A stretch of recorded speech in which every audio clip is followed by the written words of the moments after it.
¿Cómo están?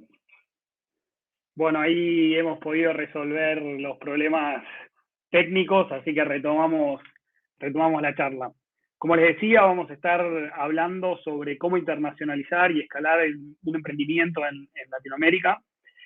Empiezo de vuelta por el principio a presentarme. Mi nombre es Federico Hernández, soy Chief Revenue Officer de Henry.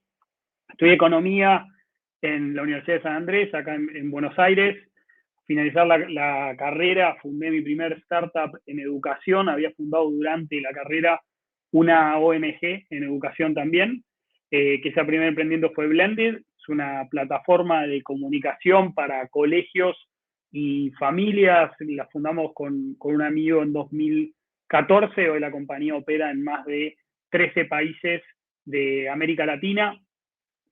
Y luego de un éxito en esta compañía, me sumé al equipo fundador de Henry. ¿Qué es Henry? Es una academia de tecnología que invierte en las personas.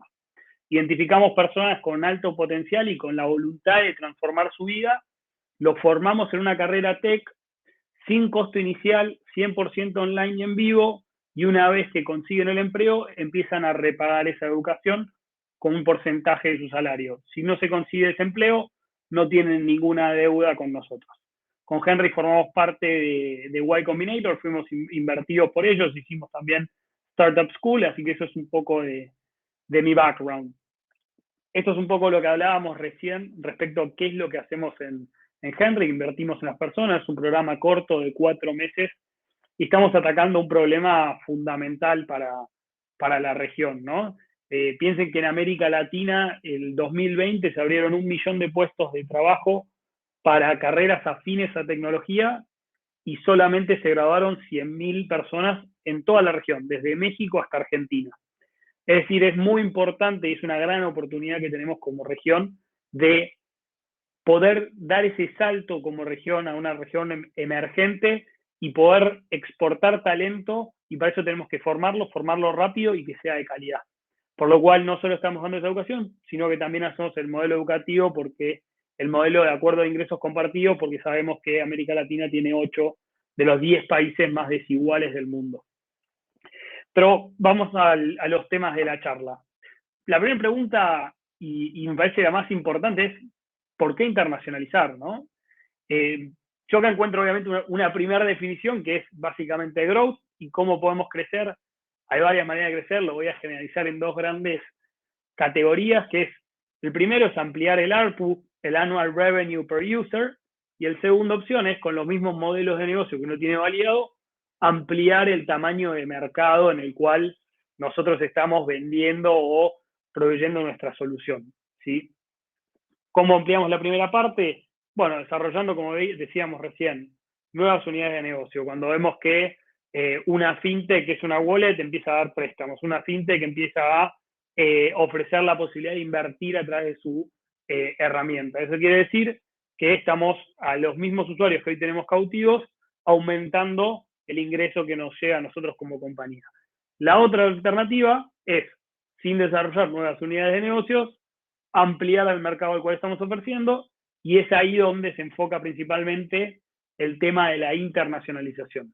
¿Cómo vamos a hacer para poder, en un mercado en el cual nosotros todavía no operamos, también brindar la solución que ya tenemos validada en un mercado local?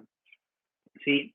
Y ahora quiero hablar un segundo de lo que más conozco, que es el mundo de la educación, y esto es el tamaño de mercado que tiene el mercado global de educación esperado para 2030. Son 10 trillions, y esto está repartido obviamente en un montón de regiones: Estados Unidos, India, China, Latinoamérica. ¿Y por qué traigo el tema del market size? Porque eso habla directamente de la internacionalización. Si yo estoy ofreciendo mi solución solamente en Argentina, mi mercado total es la población argentina. Simplifiquemos el ejemplo, digamos. 45 millones de personas. Ahora, si yo quiero ampliar el mercado, necesito internacionalizarme porque no hay más personas que eso en América Latina. Bueno, el mercado total son 10 trillion a nivel global. ¿Y por qué es importante esto? Porque cuando pienso un poco, nunca trabajé en un venture capital, pero por las diferentes charlas que tuvimos en Blended y en Henry con inversores, para simplificar la cuenta que ellos hacen a la hora de pensar en qué compañías invertir, hacen la multiplicación del tamaño total del mercado, de la oportunidad, por algún factor diferencial del startup. Puede ser un equipo, puede ser la tecnología, la velocidad de crecimiento, una patente. Bueno, independientemente de esas variables, lo que no cambia es el mercado total al cual estamos apuntando a llevar nuestra solución. Y es por eso que para muchos mercados de América Latina es fundamental pensar desde el día cero en internacionalizarse. ¿Por qué es fundamental? Por lo que hablábamos recién, de que necesito ampliar mi mercado objetivo desde el minuto cero, y eso es una ventaja que suele ser una desventaja al principio en un early stage company, pero en el mediano y largo plazo yo creo que es una ventaja competitiva porque setea al equipo fundador, al management de la compañía, desde el día cero a pensar global, a pensar cómo puedo como mínimo expandir mi solución en la región y empezar a sortear muchas de estas cuestiones que vamos a ir viendo que hay que trabajar a la hora de internacionalizar. ¿Sí? Entonces, por eso es muy importante el mercado objetivo y por eso también es que cuando evaluamos los unicornios, ¿sí? Por ejemplo, miren, en términos de unicornios en educación, hay 32 unicornios en todo el mundo y están concentrados en estos 3 países. ¿Y por qué es eso? Porque son mercados, perdón, grandes y uniformes.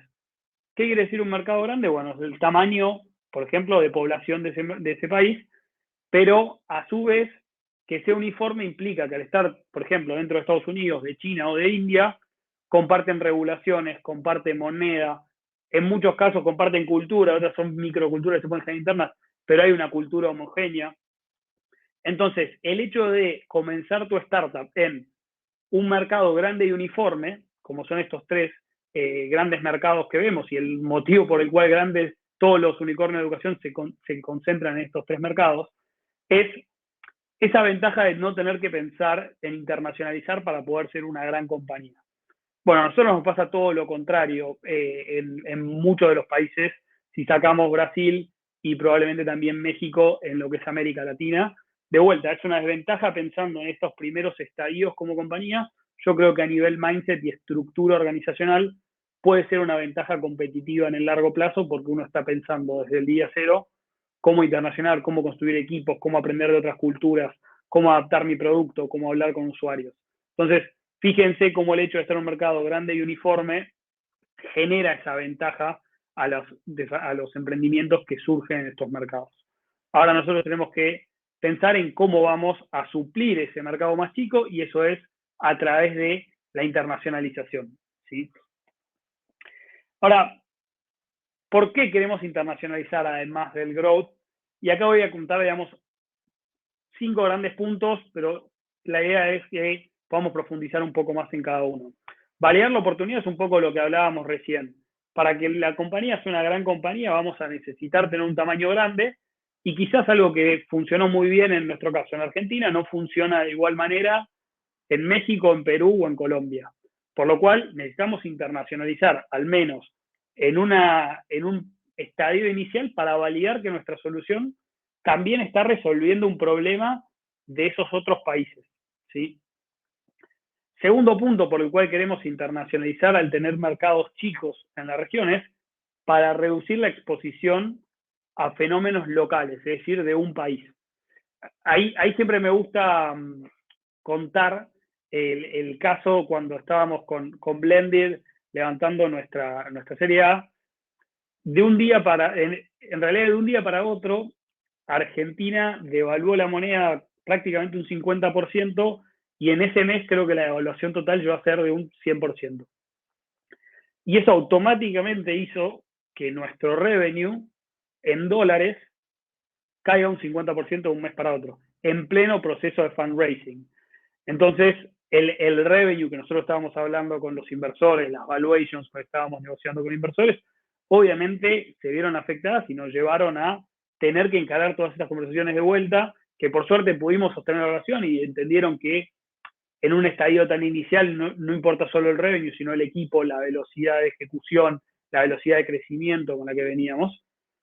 Pero creo que es un ejemplo muy bueno que expone este segundo punto por el cual muchos de los emprendimientos que arrancamos en mercados de América Latina tenemos que estar pensando desde el primer día en internacionalizar y en poder reducir nuestra exposición local. Y cuando comparo esa experiencia con cómo estamos hoy pensando Henry, nosotros comenzamos la validación de Henry a mediados de 2020 con un grupo de 6 estudiantes en Argentina, y los primeros cohorts fueron enfocados en Argentina para poder adaptar constantemente y pulir nuestra propuesta de valor, nuestros procesos, nuestro producto que acompaña la experiencia educativa. Pero una vez que pasaron esos primeros meses, automáticamente pusimos foco en cómo podemos no solo educar y darle esta propuesta de valor a estudiantes argentinos, sino a estudiantes de toda América Latina. Y es este último mes, en enero, admitimos más de 1000 personas, donde el 40% era de Argentina y el 60% restante vino de mercados como México, Colombia, Perú y otros mercados de la región. Entonces, como esa primera experiencia que marcó una debilidad en el modelo que teníamos en ese momento en Blended, a trabajar desde el día cero, desde el seed round en Henry, en cómo internalizamos esta compañía y cómo hacemos que nuestra propuesta de valor no esté expuesta a este riesgo. Otra cuestión importante de por qué queremos internacionalizar tiene que ver con, y esto depende obviamente de cuál sea la solución que estemos ofreciendo, y tiene que ver con ventas contra estación. Por ejemplo, vuelvo al caso de Blended, algo que nos ocurría en su momento es, nosotros teníamos una determinada estacionalidad a la hora de ofrecer nuestro producto a los colegios, ¿sí? Nosotros es un producto B2B, el cual le ofrecemos como un software as a service a los colegios para tener la plataforma de comunicación con integraciones. Obviamente, en el medio de un ciclo escolar, los colegios no tienden a cambiar su infraestructura o su software, por lo cual, si bien existen ventas a lo largo de todo el año, tenés picos producto de estos ciclos escolares. ¿Y qué fue lo que nos generó la internacionalización? Bueno, poder aprovecharnos de los ciclos escolares de otros mercados que no eran necesariamente como los mercados, como el ciclo escolar argentino. Entonces, por ejemplo, México, que comienzan las clases en un periodo distinto a la Argentina, o mismo ocurre eso dentro de Colombia, nos permitía tener 2 grandes temporadas de venta al año y no una sola como era cuando solamente operábamos en Argentina. Entonces, también uno quiere internacionalizar para poder aprovechar estos ciclos, si sus productos son estacionales, enfocarse en mercados que les permitan tener más estable esa estacionalidad. Desde el día de hoy que para nosotros estar en Blended operando en 13 países, pudimos romper esa estacionalidad que tenía el factor argentino. Un cuarto motivo puede ser por competencia, digamos, y quizás esto no está tan enfocado a un early stage, una compañía en etapa ángel o etapa semilla, sino más enfocado en compañías un poco más avanzadas. Y es, bueno, quiero ir a llevar mi propuesta de valor, internacionalizarme y empezar a competir en un mercado donde veo un potencial competidor, donde veo una oportunidad de ofrecer algo mejor y evitar de que esa compañía pueda afectar mi negocio local. Por lo cual también ahí estas últimas dos están más enfocadas en cuestiones tácticas de por qué la compañía puede querer internacionalizar en busca de evitar competencia a futuro. Y lo mismo ocurre con el quinto punto, que es la ventaja competitiva que nos puede generar en América Latina tener una estructura de costos, por ejemplo, que nos permita ser mucho más eficiente que otras compañías con productos similares en otras regiones del mundo. Por lo cual, esta ventaja competitiva que tenemos como latinos puede llevarnos a querer internacionalizar más rápido porque la oportunidad en un mercado externo, en términos de negocio, es más grande o más relevante que ejecutar eso mismo en mi mercado local. ¿Sí? Entonces, estas son como las 5 grandes razones que identifico. Obviamente hay más razones para internacionalizar, por las cuales una compañía debería enfocarse en internacionalizar. Particularmente nosotros de América Latina, creo que el hecho de poder validar la oportunidad y reducir la exposición local son los dos grandes motivos por el cual cualquier startup tiene que estar pensando desde ese estadio seed en cómo vamos a hacer para validar que mi solución no solo funciona en Colombia, en Argentina, en Perú, pero en toda la región y que estamos resolviendo un problema regional como mínimo. Y bueno, identificamos que teníamos que internacionalizar, aprendimos todos de la experiencia de Blended, que no hay que estar expuestos a un riesgo local.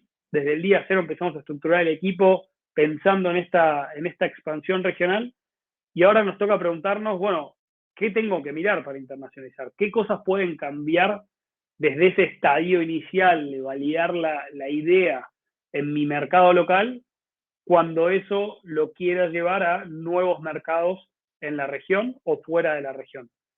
Bueno, el primer punto que es clave es la cultura. Necesitamos entender muy bien cuál es la cultura a la cual nosotros estamos yéndole a ofrecer nuestro producto, porque hay muchos aspectos culturales y eso tiene que ver, por ejemplo, desde cómo es un proceso comercial. Me pasó de entender que el proceso comercial en un mercado no tiene nada que ver con el proceso comercial en otro mercado, que la persona está mucho más acostumbrada, no tanto ahora en pandemia, pero creo que es un ejemplo que nos sirve a, por ejemplo, las ventas realizarse de manera presencial. Hay determinados mercados en América Latina donde la reunión presencial está muy instalada en la cultura y mercados donde no hay ningún problema en que un proceso comercial de un SaaS, como es por ejemplo Blended, se dé a través de Zoom o un medio digital. Entonces hay que entender muy bien la cultura al cual le estamos yendo y cómo nosotros podemos acomodarnos a esa cultura y no acomodar la cultura a nuestro producto. Segundo punto, que es una ventaja que tenemos como latinos, es el idioma. Si sacamos, digamos, a Brasil de la ecuación y pensamos en Hispanoamérica, todos los países hablan español, por lo cual, a la hora de querer internacionalizar, siempre y cuando ese primer paso no sea Brasil o de Brasil hacia Hispanoamérica, el idioma es homogéneo en todos los países. Es una ventaja completamente, es una ventaja muy distinta, por ejemplo, a lo que ocurre en Europa, donde si un startup o una compañía de UK quiere expandirse a Alemania, si quiere expandirse a España, tiene que pensar en cómo va a ser ese soporte, que tiene que ser en idioma local. Bueno, el idioma es un punto muy importante a tener en cuenta.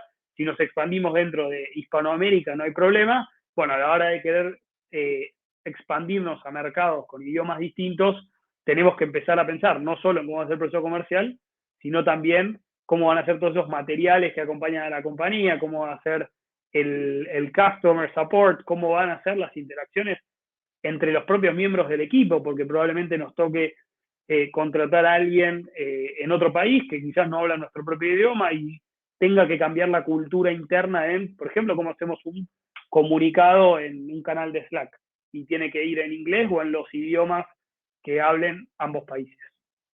Tercer punto es si conocen mi producto en ese mercado al cual estoy queriendo internacionalizar. Pueden haber casos donde estemos yendo a internacionalizar la compañía en un mercado donde hay un player fuerte ya jugando en ese mercado, o estemos llevando algo completamente disruptivo a un mercado y por lo cual haya que hacer muchísimo trabajo en evangelizar a los clientes que van a estar recibiendo esa solución, lo cual es muy importante preguntarse esto para poder trabajar en un presupuesto, en un equipo de marketing, en un plan de comunicación acorde al timing del mercado al cual estamos yendo. El cuarto punto, un poco vinculado a esto último que hablábamos, es cuál es el competitive landscape que tenemos en los mercados que estamos yendo. Bueno, somos first mover, hay un jugador referente y estamos yendo a competir ese liderazgo o estamos cómodos en un segundo puesto. Hay muchos players y es un mercado diversificado y no monopólico. Bueno, cómo queremos trabajar esa estrategia depende mucho de que nosotros realmente entendamos cuál es la competencia o los otros startups o compañías ofreciendo un producto como el nuestro o similar en el mercado al cual nos estemos expandiendo.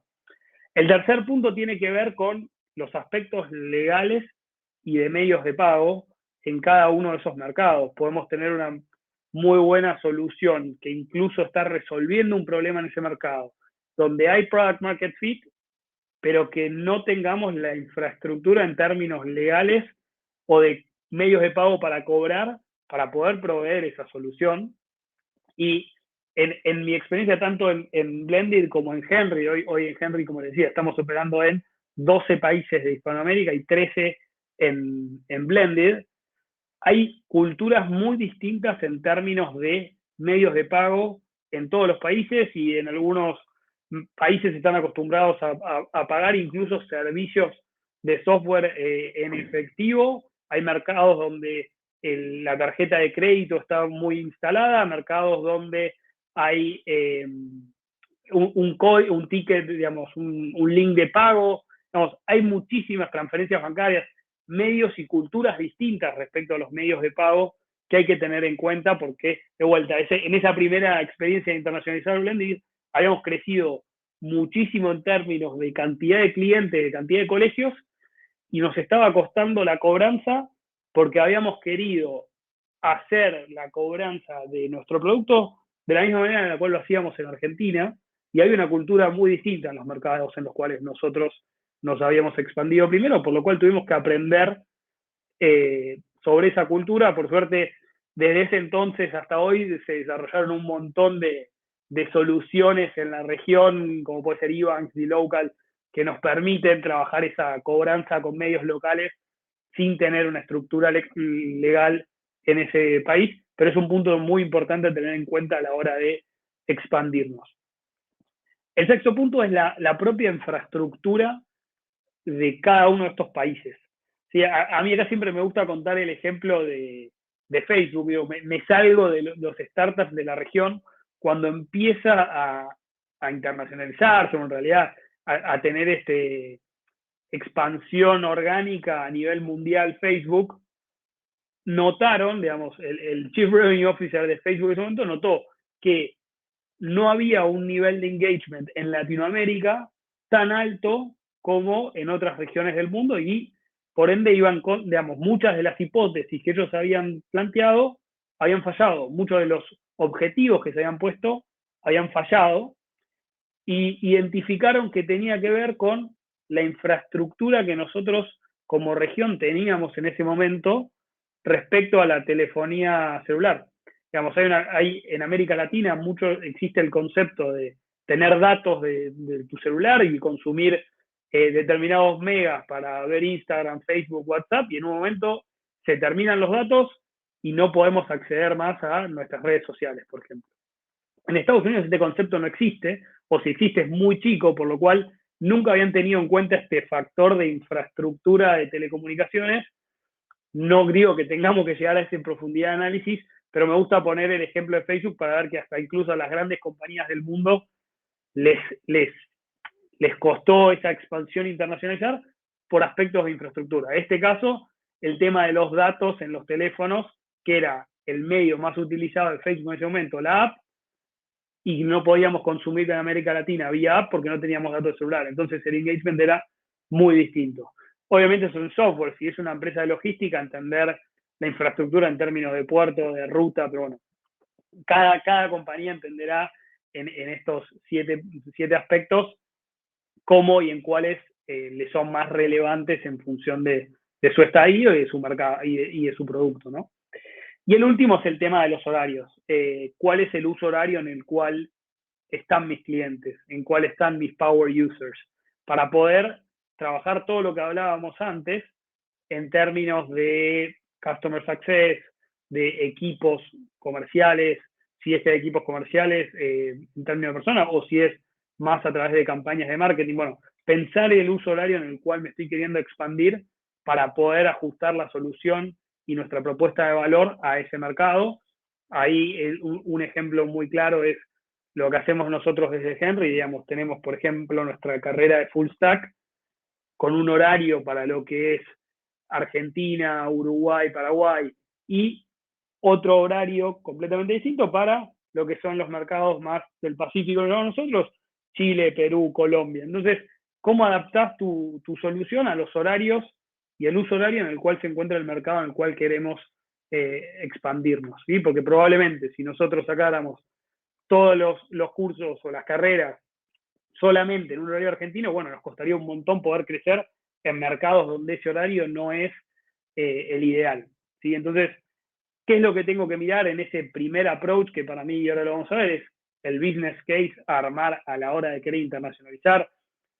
Y es un ejercicio que tenemos que hacer todos independientemente del tamaño de compañía. Obviamente, cuando una empresa como Nubank de Brasil quiera expandirse a un mercado, habrá un business case muy sofisticado y mucha gente trabajando a través de esa expansión internacional, pero también nosotros siendo startups o emprendedores en un estadio ángel, dos founders, queremos expandirnos, bueno, también háganse estas preguntas porque les aseguro que 80% de las trabas que se van a ir encontrando en la internacionalización, no digo que las vamos a resolver, pero por lo menos las podemos prever desde este primer estadio de business case.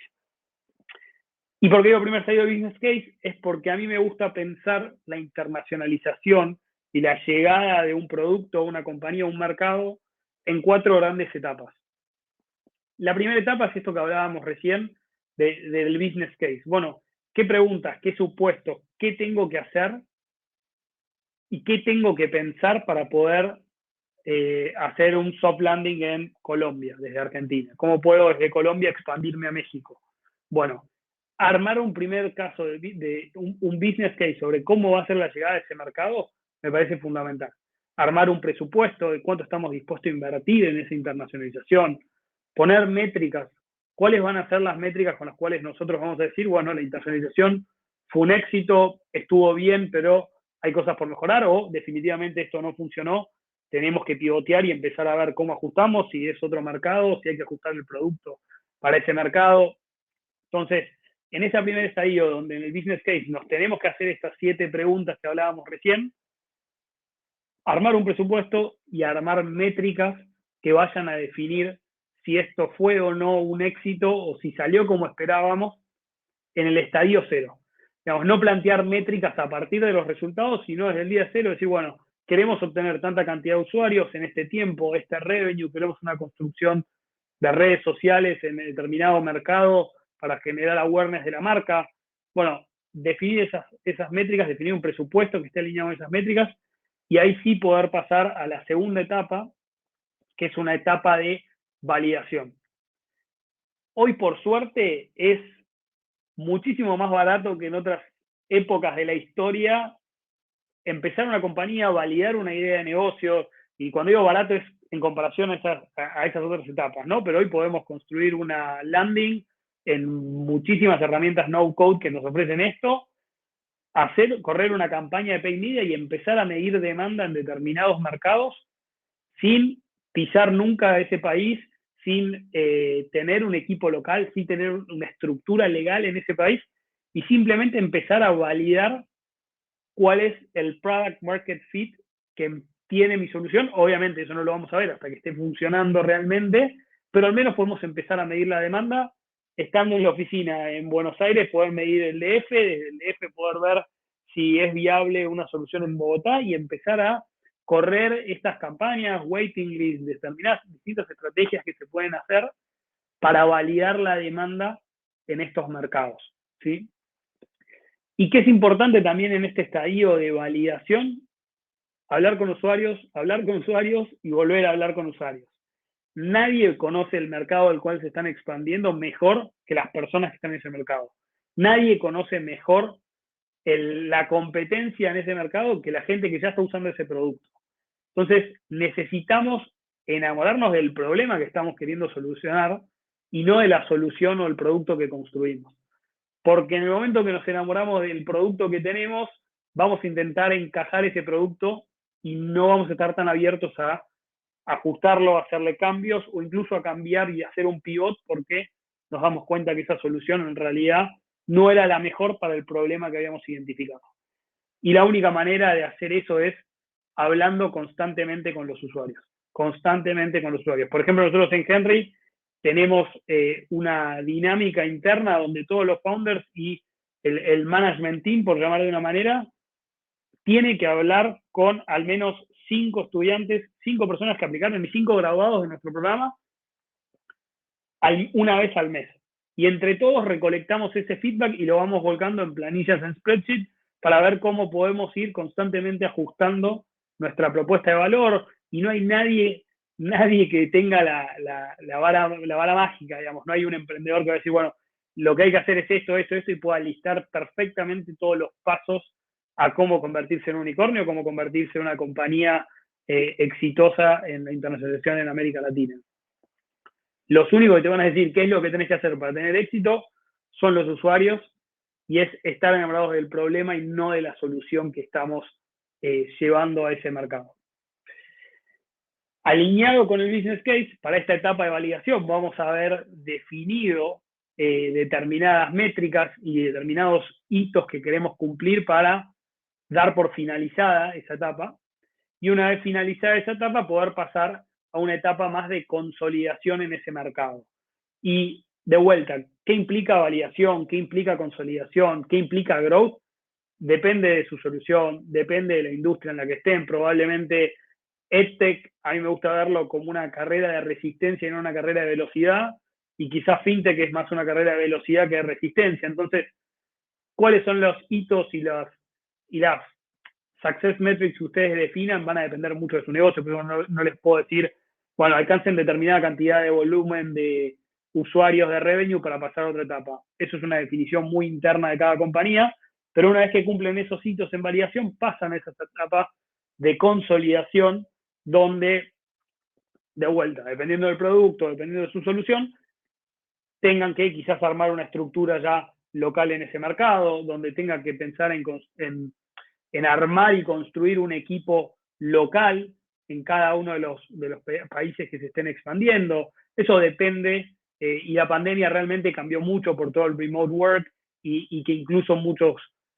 clientes se familiarizaron con el hecho de poder consumir y comprar de manera online soluciones de software, pero también cualquier tipo de producto, por lo cual quizás no haga falta la pata local, pero sí ajustar un montón de cosas y procesos en ese mercado. A mí me gusta ver esa etapa de consolidación como en lo que es la foto de una compañía, el estadio entre una serie A y una serie B. Es decir, tengo que seguir creciendo y seguir validando 3X de growth en términos de clientes, de revenue, pero tengo que sobre todo preparar a mi estructura y a mi equipo para la cuarta etapa, que es la etapa de crecimiento sí acelerado.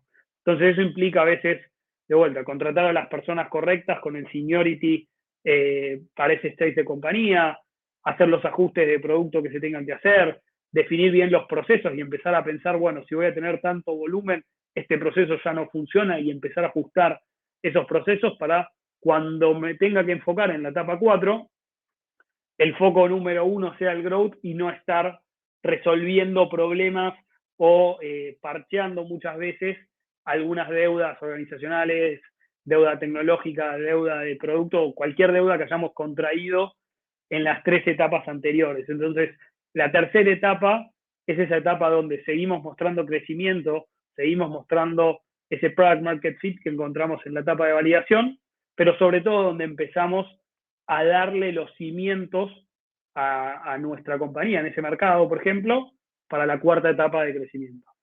Y la cuarta etapa de crecimiento, como bien lo dice el título ahí, es crecimiento. Ya tengo el equipo preparado, tengo los procesos ajustados, tengo claro el producto y dónde está la propuesta de valor, tengo bien armado el plan de comunicación, los canales por los cuales es más eficiente la distribución de mi producto, y me enfoco en cómo crezco de manera acelerada en esos mercados. Así que eso es un pequeño resumen de primero por qué queremos internacionalizar en América Latina y por qué es tan importante para todas las startups y compañías internacionalizar desde el día cero, qué tenemos que mirar a la hora de internacionalizar, y al menos conté cómo me gusta a mí y cómo me resultó a mí, tanto en Blended como en Henry, efectiva la internacionalización pensada en 4 etapas por cada uno de los mercados en los cuales vamos creciendo. Entonces, muchísimas gracias a todos por el tiempo, perdón por esos problemas técnicos al principio, y acá está mi mail para donde quieran escribir, si no se les ocurre alguna pregunta o algo ahora, me pueden escribir cuando quieran. Así que muchísimas gracias. Llegó el momento de las preguntas y respuestas. No te quedes con ninguna duda y aprovecha esta oportunidad para aprender. Te recordamos que no existen preguntas incorrectas, no hay nada que temer. Te invitamos a dejar tus preguntas en los comentarios de la transmisión de YouTube.